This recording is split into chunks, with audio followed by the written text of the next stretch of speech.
In Brazil, millions of people lack access to dignified housing, but the cities are full of empty government buildings. Social movements are trying to solve the problem by organizing occupations of vacant buildings and fighting for their conversion to low-income housing.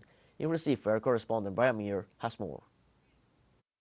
For 20 months, 65 homeless families have occupied an abandoned building owned by Brazil's Federal Institute of Geography and Statistics. After fighting successive eviction attempts and winning a legal victory enabling them to stay, this week residents installed plumbing and electricity.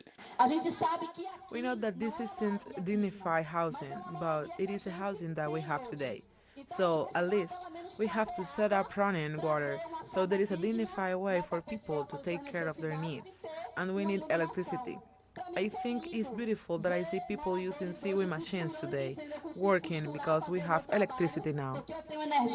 The 2022 census shows there are 11.4 million potential housing units available in vacant buildings, more than enough to solve Brazil's housing deficit of around 6 million units. Exercising the constitutionally guaranteed right to occupy property that doesn't perform a social function, social movements pressure the government to convert empty buildings to social housing and pass ownership to the squatters. We put in fire extinguishers not just because they are important to have, but because the fire department threatened to close our building for fire hazard when we began installing the electrical wiring. So the MTSD helped us install a fire prevention system and bring the electrical wiring and plumbing up to legal standards. Residents of the Maria Firmina occupation now have 2 collective bathrooms per floor, running water and electricity. It's an important step towards gaining their right to own their own dignified housing. We plan to reform our apartments and we have more rooms.